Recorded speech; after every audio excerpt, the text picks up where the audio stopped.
Hey, what's up, and welcome to Overtime, a podcast where we take Sunday's message further in hopes that it is helpful for you in your life and your faith. And my name is Jeremy, and I'm your host. I'm a part of the teaching team here at Northpoint, and I get to sit down and have a conversation with Jen Mazzola and Jordan Geist, who are additional members of our teaching team, and also a good friend of ours and staff member at Northpoint, Kristi Gordon. And we had a great conversation following the series that we've been in the past few weeks called More, all about the pursuit of more and what we should pursue in our lives instead. So sit back, and I hope you enjoy the conversation. So, here we go. Hey, do you set your fantasy lineup anymore? No. Well, you know what like really frustrates me is like you are probably going to beat me this week, and I am still setting it. Really? Yeah, and I need to beat you to get into the playoffs. No, it stresses me out when I see the notification to set it up. Yeah. And so I just it's like more paralysis and analysis. I just stay away from it entirely. Really? Yeah. I did it for September, and then I think once craziness hit us with broken leg and birthday and travels and with sickness. broken leg. Yeah. I started off 0-5. I'm on a 6-game winning streak. Wow. If the playoffs started today, I'd make it. What is my record? You're like 2-8 or something, and you don't set your lineup, and I just need to beat you to make it to 7-5, and I'm probably not going to beat you. Wow. It's annoying. You could bench your Monday night players if you wanted to, and then I'd beat you, but that sounds like a lot of work. it sounds like people would come after you. Yeah. I'll do it. I'll grab your phone and do it for you if you need me to. No, I don't want you to go out of your way, man. I'm 6-5 in my family one. Isn't that what that means? That's what that means Yeah, at the top? we have the same record right now. Look at that. How was your family on Saturday night with the Iron? Oh my gosh. Yeah. Is that nuts? Yeah. Was Sal I can't very probably calmly sitting in the living room? There was no calmness. Oh, man. I told someone, I was like, but anyway, I'm not going to say the things I said, but I love my husband, but it was a moment. It was like, wow, this is an entirely different human being from moment to moment. Insane. It was crazy. Yeah, I can't believe y'all pulled that one off. Yeah, and then we were the worst. We were aggravating all of our Texas fans on Friday because we wore all of our tech gear because we were just really hoping. There's just a part of us that were like, yeah. No. So close. So close. Yeah. Yep. Yeah. I was so hoping y'all were gonna lose. I'm sorry. Well, if you were a 2-loss team, it's just more likely we would get in the playoffs. So. No, and then we spent the rest of I guess the tiebreaker against Alabama, so it doesn't matter what they do. If we win, then we box them out. Oh, okay. Yeah, but isn't it good? You want us to beat Georgia next week? Oh, yeah. That would make you guys. Yeah, look more good, one-loss right? teams is good for us. I think Yes. that chaos actually helps us. Yeah. So anyway, Saturday's really going to be intense. So. Yeah. Yeah. Not as intense as, but it wasn't expected to be intense this past weekend. Anyway. Yep. Those are the worst when it's like a team that you should be beating. Yeah, and I was like, we were talking the whole time, like, wait, who did they lose to the week before? New Mexico. Yeah. I didn't even know that's a thing. I know it's a state, but hey, if you're from New Mexico, I just want to apologize. I have good friends from New Mexico, but Put that in the promotional. I didn't know New Mexico was a thing. It's actually pretty beautiful if you go to the right spot. I think it's beautiful. Yes, we've driven through. Yeah. But it's just not what you expect when, you're talking about They're not known for football. Yeah, you're like, who? Yeah. Yep. They're not in the Southeastern Conference. And my mom's family, who's still in Huntsville, they're actually Auburn. So it's like you get the War Eagle, Roll Tide text going back and forth. And it's like. That's good. Yeah. Well. We almost made it through without talking about football, Yep. actually at all. We didn't. Literally started out of the gate. Yeah. We can't not do it. Yeah. Let me move us on. Yes. So we don't get people telling us we went from the running podcast to being the football podcast. Yes.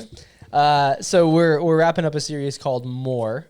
Jordan actually finished up part 4 last week, and this podcast will be the last installment of the series, but we've been talking about this idea. We all have this pursuit of more in our culture that we all experience and feel, and what do we do with that? And Jordan, the problem you said in part 1 that we've been repeating the entire time is the pursuit of more for the sake of more will eventually leave you with less.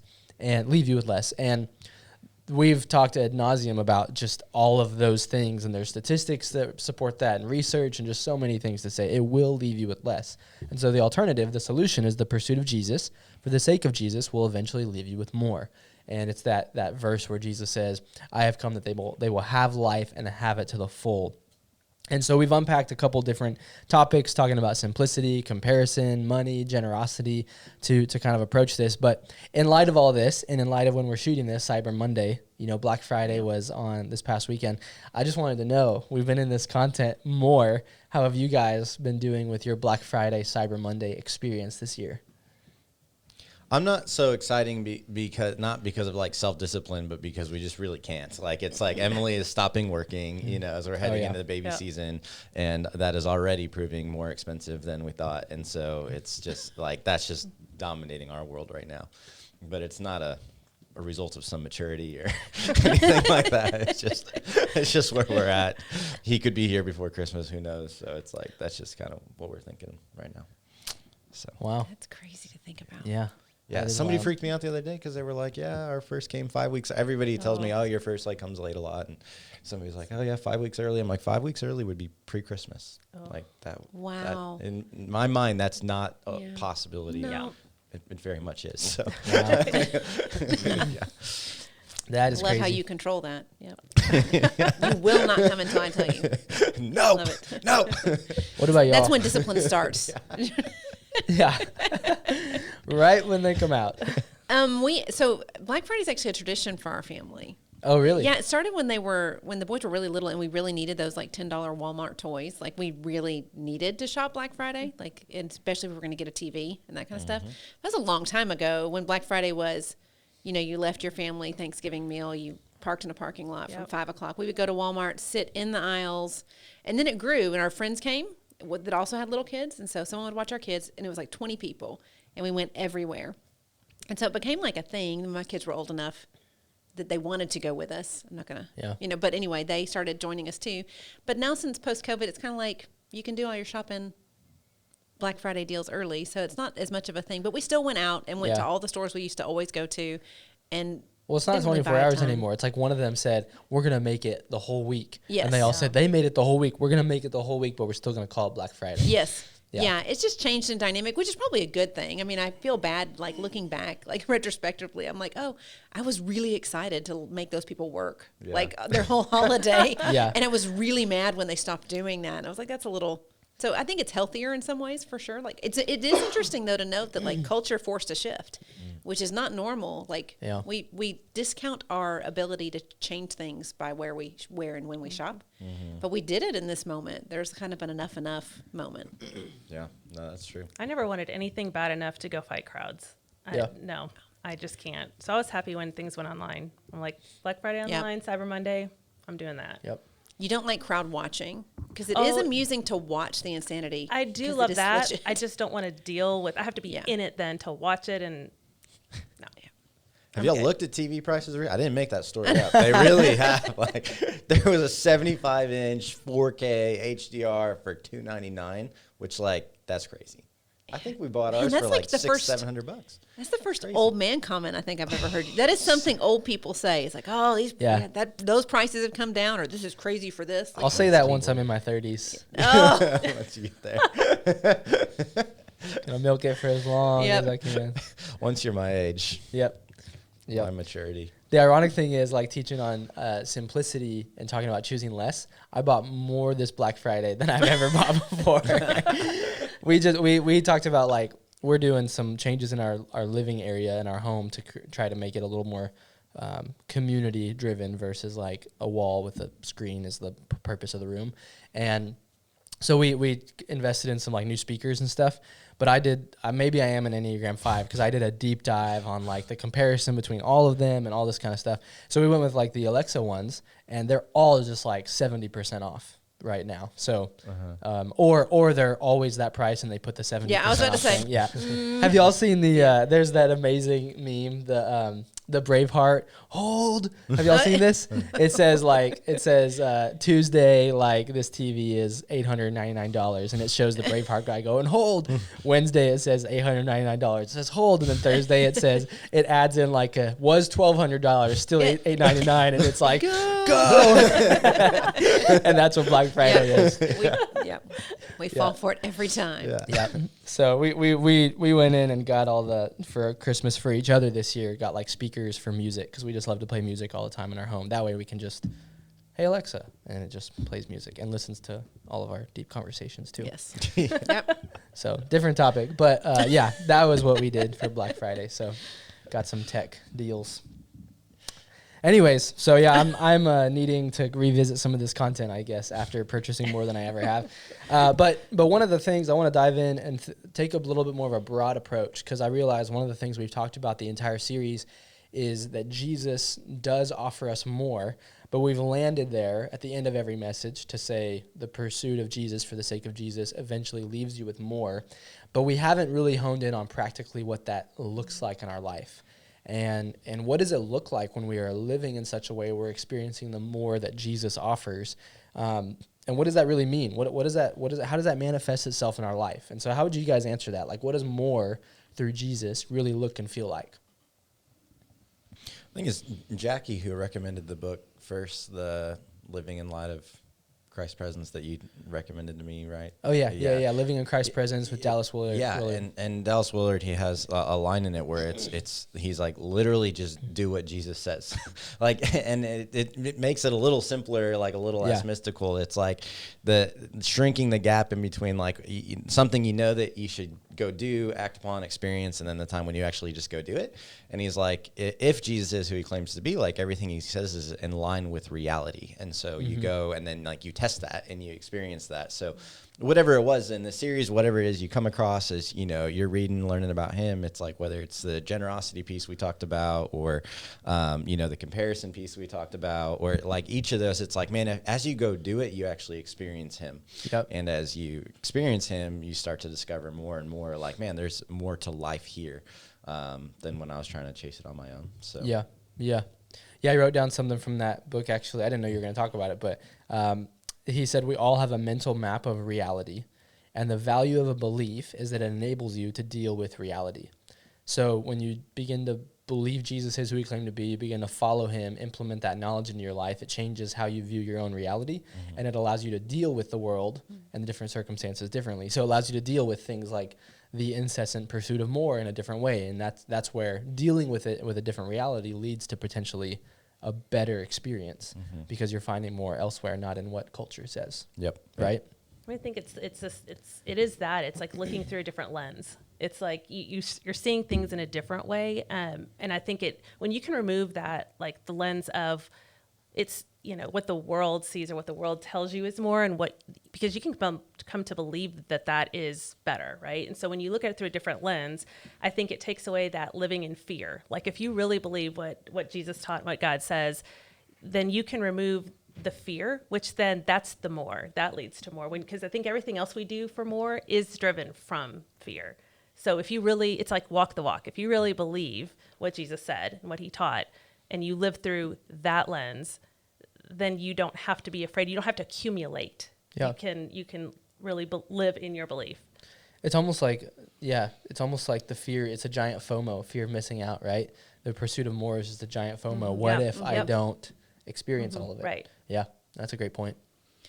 I think like when I'm hearing everything and I'm thinking the only way I'm going to know a playbook, or I'm going to know like what that lens looks like is time. I've got to spend time with him like any other relationship. And so like if you're genuinely curious about how to apply the simplicity concept, or I'm genuinely curious about my comparisons, or genuinely curious about what generosity actually looks like, we'll spend time thinking and listening and diving in. And so I think, you know, I know that we kind of, so much comes back to that, but we can't, we can know to obey, but we don't know what to obey if we're not spending time learning. Yep. And so just start with just some time every morning. Just invite that conversation in, no different than you would in any other relationship. Yep. Yeah, I feel like it's one of those things where end every message on Sunday with just spend time with God. Just spend time with Jesus. It will get better. And I know that I think for some people they hear that like I don't even understand what that looks like or how to sit down and do that, and you say hear from God and like what does that even, but that also gets better with time, no different than any other relationship. Like I know my husband better when I spend more time with him, and when that time is intentional and that time has a level of curiosity and also a level of listening, then I'm able to apply what I know of my husband and meet him in a different way. Yep. Yeah. Yeah. No, I'm processing some of that. I think that's great stuff. Well, I think that time. Sorry, it's dangerous to put me on a podcast because I'm not an external processor, so it's really not a good idea. I don't know who decided this. I just think for me, when I started spending time with God originally, I think it was more out of I should do this. This is a good practice. Should be helpful for my life. And now it feels so much more, and it makes me excited for what it's going to feel like when I'm 50 or 60. Like it feels like, oh, I get to do this. I get to sit with my Father. I get to just be with Him. And it's so much more of, I leave that time and space when it goes well. I mean, and oftentimes, even right now, with 2 kids really young, it's not going well. But when I leave that space and it goes well and it's intentional, it's like I leave with my soul filled. Like my heart is full, my cup is full, and it just, I don't know. I was on a run last night, and in my neighborhood, there's kind of this pond, and the sky kind of opens up, so you see everything. And I just noticed it was a clear night, moon, stars were out, but then I noticed how many airplanes were going. I counted like 7 at one point that I could see just go in a different direction. But it was bizarre because I was standing there around the pond, and all this movement was happening. I could hear Highway 29 going, and I was sitting there, and it was like I was just sitting there with my Father going like, there's so much happening, but I find all I need right here, God. Like I'm okay, I'm good. Even just being alone at night in the cold, it was a good moment. And that to me is how I experience more. Is like, here it is. This is everything right here. This is all I need. Well, and it definitely is a process. I mean, I think it's you start doing it, and I think that gets confusing for people because they're like, okay, so I believe, or I'm doing these things.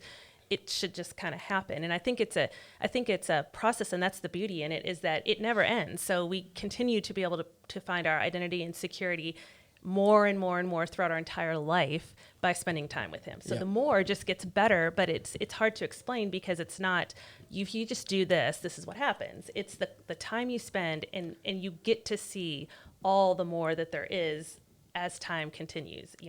Everything just becomes more, you become more secure in who you are, and the things that matter, and that continue. You don't top out. Like it continues to go, so you continue to feel like you have more. Yep. And you're given more. Yep.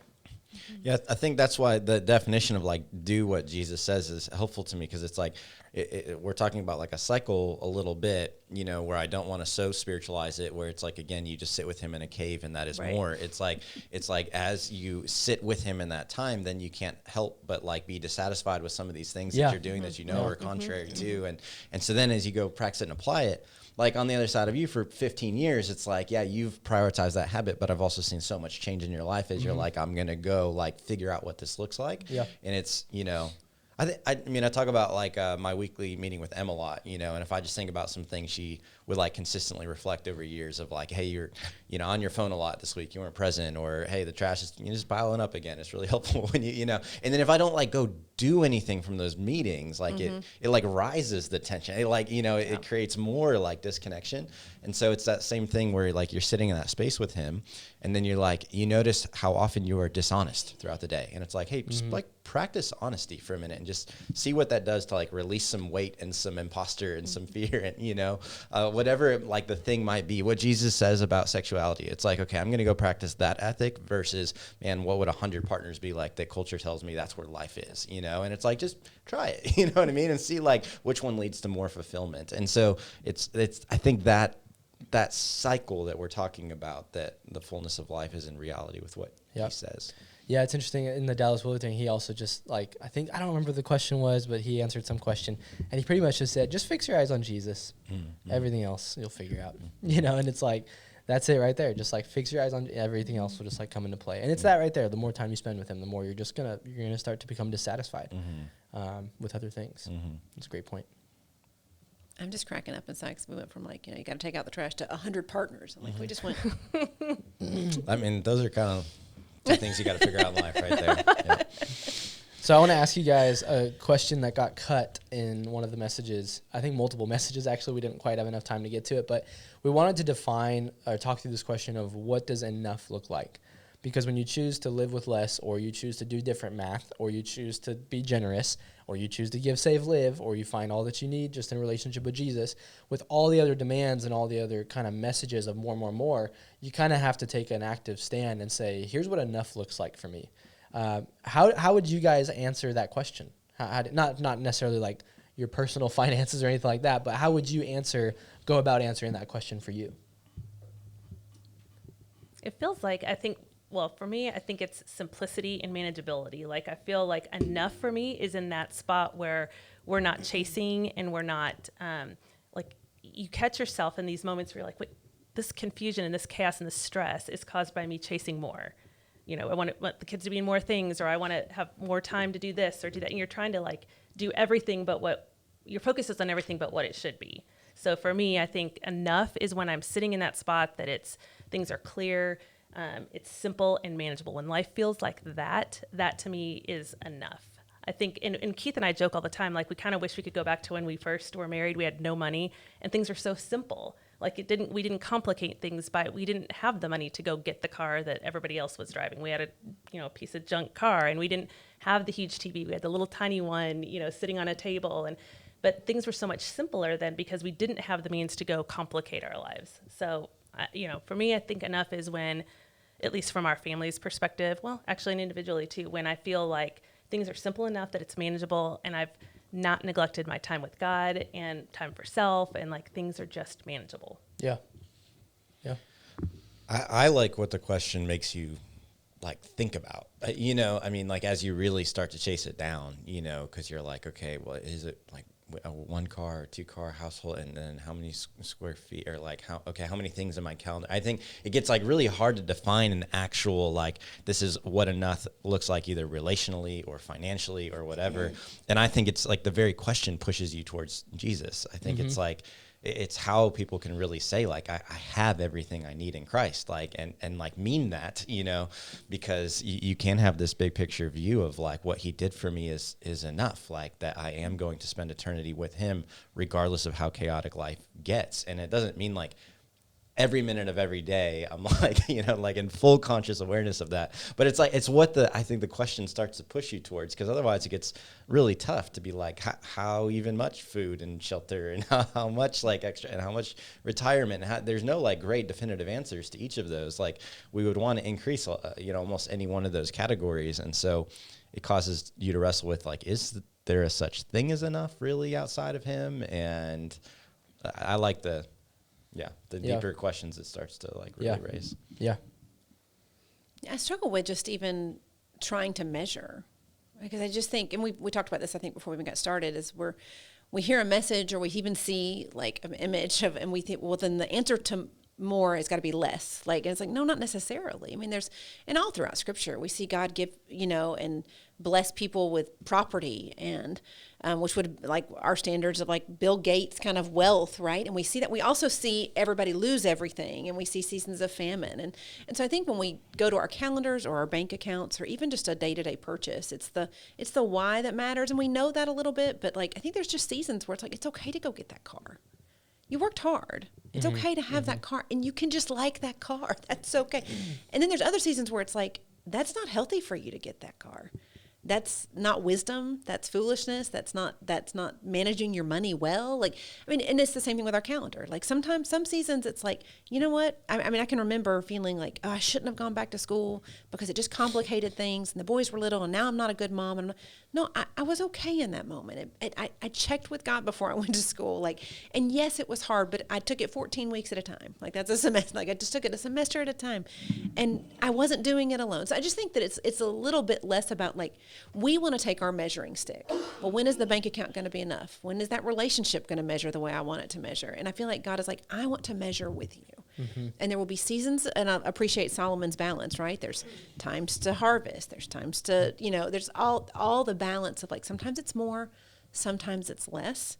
But when you're more and less, to your point, Jordan, isn't really defined with our calendars or our schedules or our bank accounts. I just think we have a tendency in culture to be all in or all out. And I feel like God I actually rarely see that. Like, I think most of the time he's like, well, I mean, it feels like I'm all in this scenario, but really I'm just with you. And so this is going to be a moment of plenty, and there's going to also be a moment of nothing, and it's going to be really hard, but I'm still with you. And so instead of like measuring it, does that make sense? I feel like I'm just like, no, yeah. Like, just don't. So I struggle with it, because it's like, don't even ask the question. There's a giant like, gray space. Yeah. Right. And that's where God, I think he delights in having these conversations. And he's like, I know some people that have just been blessed with insane finances. Investments have paid off. Real estate has paid off. Things have just happened for them. but they're so generous. And yes, they take awesome vacations. And yes, there's moments that I'm envious of some of these things, but like, it's not wrong of them to have been successful in that regard. Mm-hmm. And we can look at that and be like, well, you're just, I think there was a movement in Christian culture for a while, like get rid of everything. And I think, I'm not going to say the author, but there was a book that came out in particular.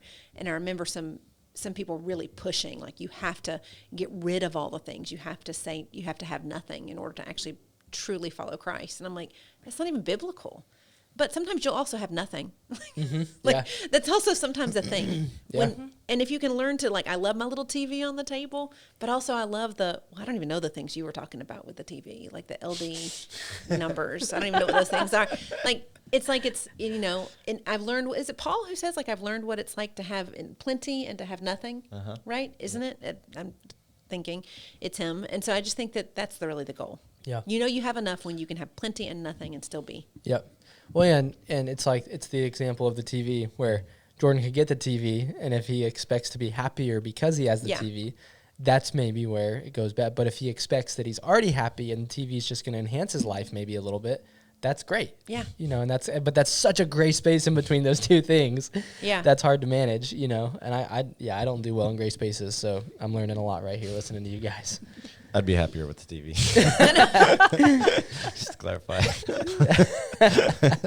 And the lottery ticket, right? Yeah, winning the lottery. Yeah, I appreciated that. But if you give me one, I will play it. Yeah. I think it's not just monetary or time. I think it's energy, and I don't know, it's heart. It's another gray bucket of stuff. I always, what stuck out to me, Mark Batterson, he's a pastor in New York City, or not New York, Washington, D.C., and he said his measurement of success is that those who know him the most respect him the most.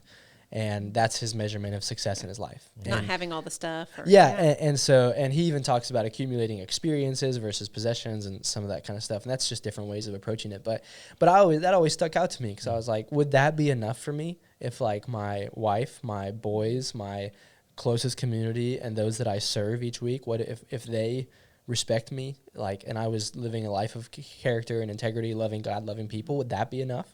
And I think I've wrestled with that question. That's difficult, but it's kind of that gray space of just soul satisfaction too, of if I can just be faithful in these categories of my life. Like, I often hear Buck talk about, like, just at the end of the day, just trying to be faithful to what God has for us right there. And if we can be faithful, we're doing everything we can, and we're trusting that God's doing what he's doing, and that is enough. Yeah, there's the verse that says, like, perfect love casts out all fear.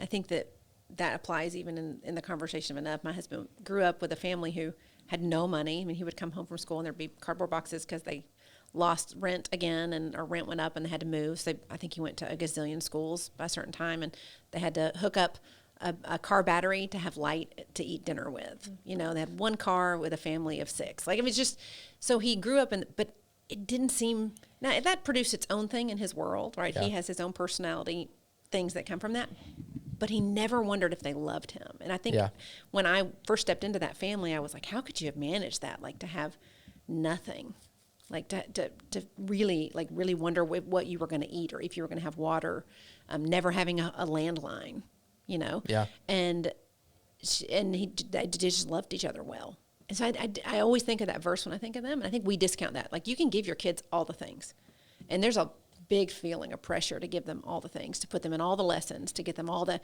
expert training, to get them the extra tutoring, to make sure they have the right stuff, the right clothes. And if you don't love them well, it just doesn't do what you think it's going to do. Yeah. Yeah. So.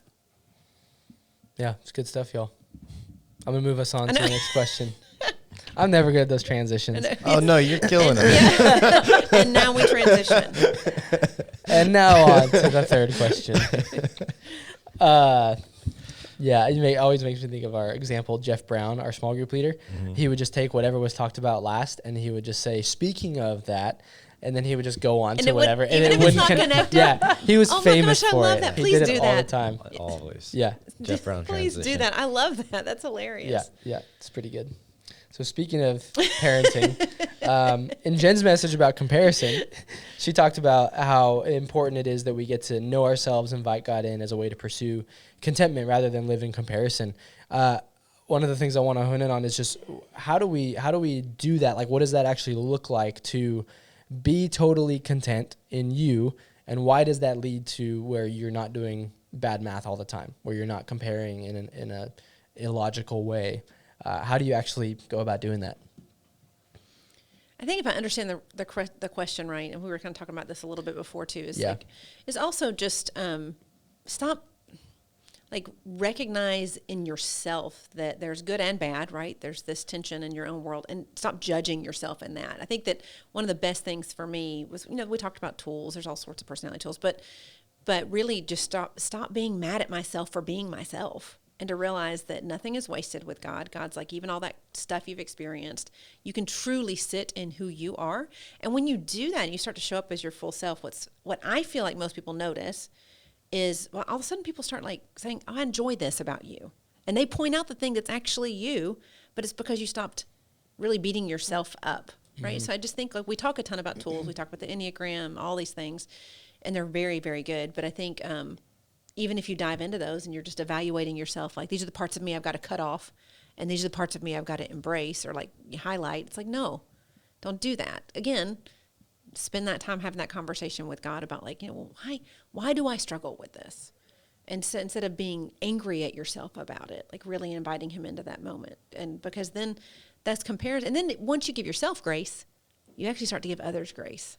And so I think that helps in terms of, like, rooting and establishing your identity. Yeah. Yeah. I do think that ties into, though, our enough question, the previous question, because I think enough is different. It's an individual thing. Like, I don't think enough is something that is, like, there's just one definition of enough for everyone. Yes. So I think you do have But we try to do that. We do try to. And there's the comparison problem that we all are challenged, that we all are faced with.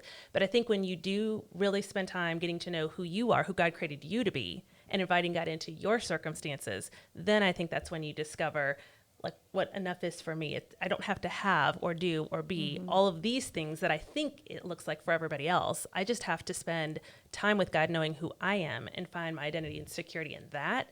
Then enough is answered for me.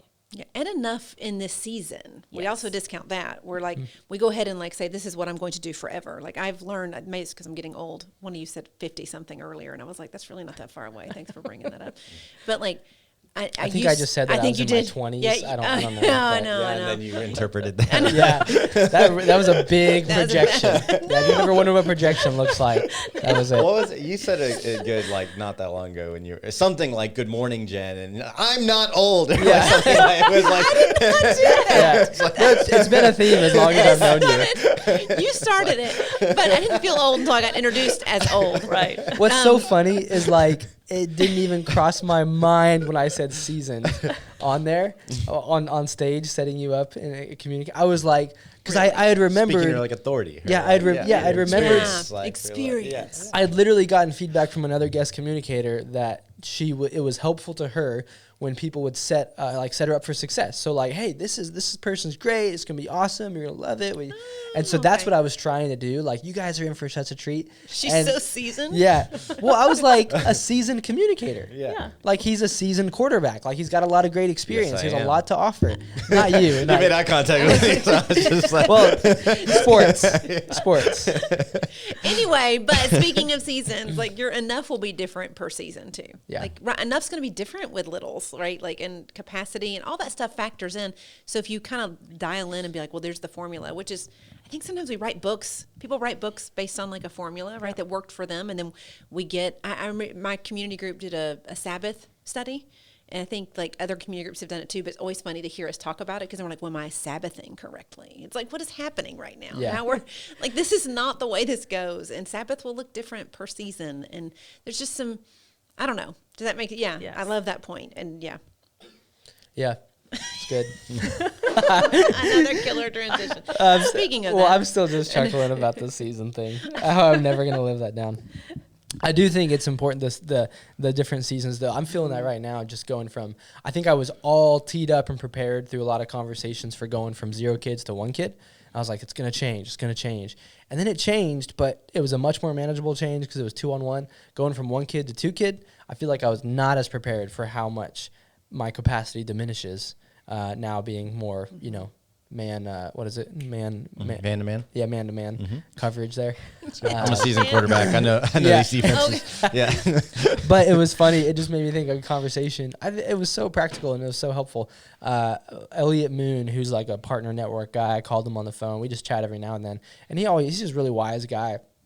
I was talking to him like 6 weeks after Shep was born, just telling him where I was at, and I'm kind of tired. And he said, Jeremy, you are more tired now than you'll ever be in your entire life when you have like multiple kids, this young, this little. And then he said, here's what I want you to do tomorrow. I want you to wake up, go in your bathroom, look at your eyes in the mirror, look at your eyes, don't look anywhere else. And I just want you to give grace to the guy that's looking back at you. And he said, I want you to say it out loud. I give grace to you today. And I started doing that, and it was like, it just created this like live lightly. Like I was just starting to walk a little lighter, going, enough was just, I'm going to give myself grace today and understand I'm in a different season right now. Yeah. But it was hard because my expectation was, I can just keep running. Yeah. But it's just a different season. Mm-hmm. So, yeah, I thought that was really helpful. I specifically, when you asked knowing you, like I thought about like our dynamic, like being the, communicators right here, like all in a circle. It was just like, even in the bad math, like, cause you were going through the different examples. Like one of the things I was talking to Shane after service was like, Jen is she's like the voice of the people. Like her examples are like terrifying. So relatable, and I think that's a lot of your like habit. Like you're so connected. You do a great job following up with people. You're in so many different circles, and you it's lead like 17 groups and stuff. Yeah. I don't lead any groups. Yeah. And you're seasoned. You've got like experience. I am seasoned. As opposed to us, you know. But I was like, gosh, I'm just sitting there like, she's so dang like relatable. She's funny with her examples. And I was talking to Shane about that afterwards. And it's like, I can take that and be like, Jen is relatable, therefore Jordan is not. Jordan is academic. Jordan is like whatever, Or it's like, man, just like this celebratory, like we have such gifted communicators here. We have such a cool team.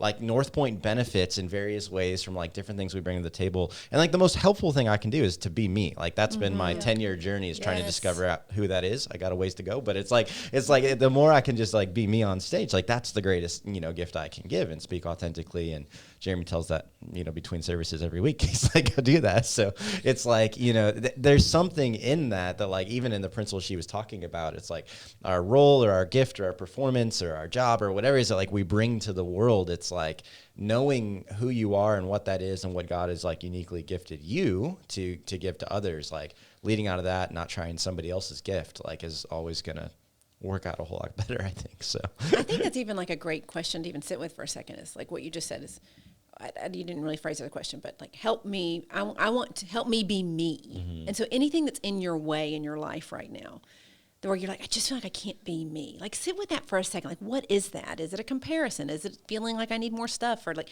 because you are the only one that can show up as you. And that is across the board. That's not especially with your marriage and your kids, right? But like, even at work, like you have a specific thing that you're supposed to bring to the table. And it's not so nuanced that you're not going to miss it, but it's really just you being you. I can remember running into someone and they were like, you just seem like you today. Mm-hmm. And I was like, that's like the biggest compliment. And they were like, what is it today? I was like, well, I think today I don't care. Like, so it was a cool like feeling of like, but I felt like I don't care about anybody today. And that helps. Yeah. No, but I love that. The best thing I can offer my job, my family, my friendships is to be authentically me. So anything that's keeping you from being authentically you, and that could be a whole ton. It could be a ton of different things, right? Or anything that keeps you from really exploring who's authentically you, like stuff you've swept under the rug and maybe just ignored. Like there's just a lot. I love that. That idea. And going back to our first question, what does it look like to see Jesus as more in our life? I think when Jesus looks in the eyes of so many people in the New Testament and our eyes and calls us a son and a daughter and says we're adopted, like when he says those things, he's saying, here's who you are and this is enough. And you live out of that, and that's what you're talking about. Yes. And that's why Jesus offers more, is because when you pursue and follow Jesus and you see him looking back at you saying, you're enough, you're my son, you're my daughter, just as you are, like it just creates a different way of living. Yeah, he just calls you into a more authentic, like he doesn't tell people, he does, I don't, this is going to be wrong when I say it immediately, but he doesn't look at like a Pharisee and say, you're not allowed to be a religious leader anymore. right? He's like, I just want you to do that more authentically. I want Yeah. you to, because Right. you were saying something Sunday, and I was like, I'm going to take point attention with Jordan with that. Like, because we always bash Pharisees, and maybe because I know I can be one, I'm like, don't be so mean. They're trying so hard. They just don't understand. They're just so seasoned that, They're so seasoned, they can't see around it. But I do think, he calls us into truth, right? Like, he looks, he's like, hey, you don't have just one husband, you've got 5. Like, he does have moments where he pushes us, but it's always into being more authentically us. And he, to my knowledge, and I'm saying this and not really having thought through it, I don't know that he ever compares people. Well, I'm just thinking that out loud. I got to think through that a little more before I theologically put a stamp on it. I mean, he does this sorting and sifting, right? He does. I don't know. Anyway, it's just a different thing. Well, he sees people as who they are, not Yes. who they believe they are in comparison to somebody else. And who they already fully are. Yeah. We keep thinking we got to get somewhere. Yep. And he's like, you're already here. Just stop trying to not be here. Yep. But it's so dang hard to do that. I know. To do that though, right? And I always think of everything from a parent standpoint. I'm like, what a gift we can give our kids if from day one. Like, I feel like the thing that we always said the most is like, do unto others, which is super important. But if I could go back in time, I would say your identity is in Christ, period, end of story. Because I feel like I would say that multiple times. Because I think for all of us, even as adults, like the reason we compare is because we forget on a daily basis, on an hourly basis, like who we are. And so when we see like, oh, Jordan's really successful, so I need to do what Jordan does because that's success. But that's not my success. That's God gave me different abilities and talents and strengths. And so I wish I could go back and just more stress the identity and security in God. That's it. Like, if you can focus on that, you don't have to worry about anything else. Yeah. Yeah, we had a parenting moment this past week where Ashley and I were like, looked at each other and we're like almost in tears. Kind of feels like we're doing some part of it maybe right. But we just like to listen to music a lot, like I already mentioned. And we got these new speakers in because Black Friday, it was Amazon. They shipped them in like two seconds. And so we're like putting music on, and we have this playlist that we just listen to. And there's a song called like So Blessed in it. And it just says, on my best day, I'm a child of God. On my worst day, I'm a child of God. Like, it doesn't matter. I'm a child of God. And Grayson started singing it. And he's running around going, best day, child of God, worst day, child. And I was just like, we looked at each other like, ah. And then he sang it the entire day. Whereas when you have your son saying, I'm a child of God, that's like, there's everything right there. Like, that just feels like, to your point, like I'm like, how can you just think this is a fun thing to say right now. You have no clue what you're saying. How can I get that to stick in you? Yeah. Because that'll define so much. Yeah. Well, now that you say that, though, like Abby did tell me, so this is her first year away at college, and she's like, Mom, she calls me one day and she's like, somebody stopped me on campus ranting about the Bible and God and like wanted to know if I was saved. And I'm like, oh my gosh, like, how did you respond? She goes, well, I told them that I was made in the image of God and that's all I needed to say. I was like, yes. Mm-hmm. Okay, so maybe I waited a little late in life to teach her that, but she said it. I'm like, okay. Did you say it nicely? Yes. Did you say it nicely? That's funny. Follow-up question. Yeah, that's good. I have one more question for us before we wrap up. Actually, maybe 2. We'll see what we have time for. I'm curious. This actually isn't on the list at all, so it's just Oh, wow. Yeah. Okay. Curveball. Uh-oh. One of the things we've said throughout each message is that more is not bad. It's when you situate your life in more that it can leave it dangerous. And Jordan, you said this early on in the series, like growth is good. Like organizations grow, healthy things grow, right? How do you guys reconcile stepping into a space where you say, I'm enough, but then I still want to grow? You know, there's kind of that weird gray space where I'm completely secure in who I am, but I still want to grow into something better. How do you guys reconcile those two things in your own, in kind of your mental maps of the world, I guess? I think for me, it was like the means to the end, language in that part 1, where if more is a destination, like more is like something I'm trying to arrive at, something I'm trying to be, and it's my identity, that's where we get in a lot of trouble. Whereas if Jesus is the end goal and there are means to get to him, and then when I'm like, my identity is rooted in that, like to have your identity rooted in Jesus, there's going to be some things that define you. You know what I mean? It's like not like you become nothing. So it's like, okay, what is somebody who's like rooted in Jesus? Well, somebody who's rooted in Jesus loves others well. Like somebody who's rooted in Jesus, like cares about justice, cares about goodness in the world, like cares about, generosity. Like there are a lot of like things that now define that person that are a lot of like healthy, growth oriented type things. But it flows out of the identity as opposed to like a pursuit of, those things being your identity. So it's what you were talking just a minute ago, I think, it's the identity piece. I like that. I like the flow. The word I use is unfold. Like it just naturally unfolds. When more naturally unfolds, I feel like that's when I'm like, okay, God, that's a more from you, as opposed to being the goal or the destination. And everybody's different, but like God has never like given me like this burning bush moment of like, this is the direction you're supposed to go in. I would love that. I think he doesn't give it to me because he knows in my wiring, I would like strategize it, make a to-do list, and then get obsessed about checking boxes. So I don't get those big like, gotta go get it moments. I want them, but I've never gotten them. Everything that's ever happened in my life or a position that I've been put in is almost always one I would have never expected to be in. It makes no sense. Like it's even my current job, I'm like, there's no reason I should be working there. Like it's like the whole path just unfolded, but I just showed up. And so I think when you just keep showing up and what naturally unfolds kind of points toward what your intended more is, if that makes sense. Yeah. Like it's just a part of the overflow versus a forced happening. Yeah. I do think there's like a sense of humility too, though. Like I think it's just like you can know that you're enough and be humble enough to know that you haven't arrived. Like I think that you can get to the, and I think it's a process. It's a maturity that you can feel enough and still be humble and just say, but I know God has so much more in store for me. Like there's just so much more and I want to do more. But I think it's a level of humility. Yeah.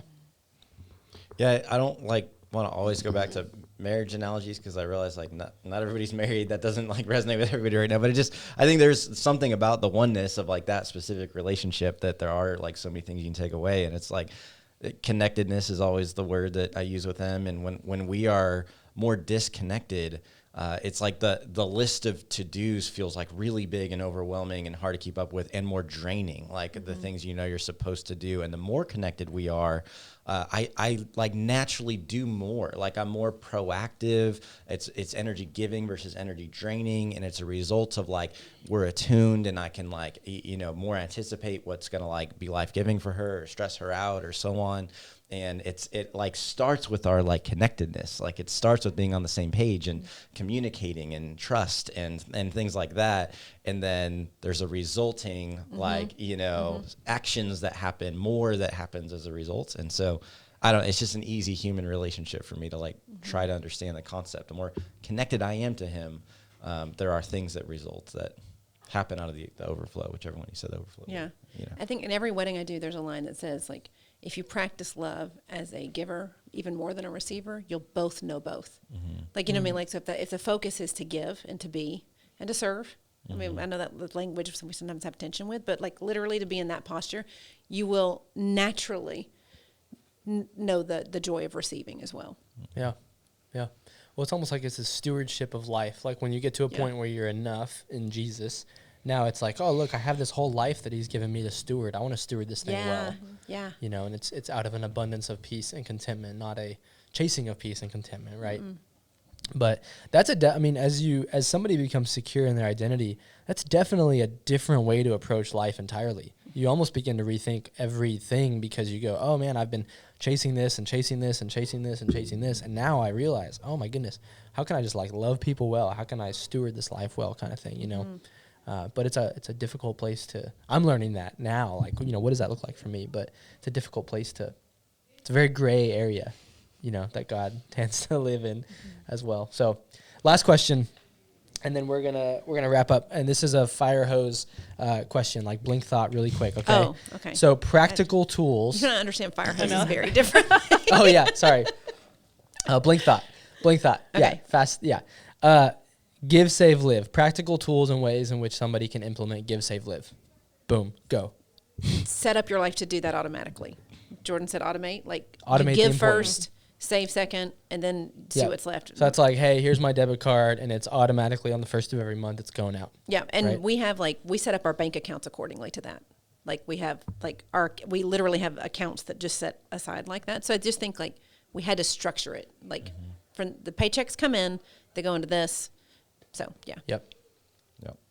Yeah, I mean, I think budgeting, and there's, just so many tools now too that like can make that so simple for you, that like basically put everything in a category already for you. Yep.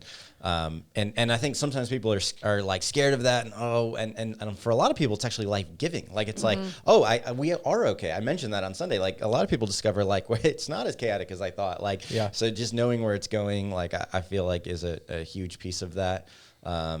I think, yes, like automating and I mentioned, I think some people push back with like the variable income. That's half of our income is variable. Like Emily's is variable because she's a counselor, so it's never the same month to month. So we pick like a conservative estimate to automate, and then we have to like do an extra and go in. And it takes 5 more minutes of work. So it's not a reason for us to like not, so I think that's a part. I mentioned praying, but I really think inviting God into it. I just think there's not this dogmatic, like this is the percentage, this is the amount for all people. So the more he's invited into the process, we're stewarding his money anyways. So certainly with like the above and beyond, the, fuel, the end of year, stuff like that. But I just think even on like a monthly basis, just to check in with that of like, God, this is what you give me. Like, what do you want me to do with it? I think takes a lot of the tenseness out of the process too. And to me, that's really practical.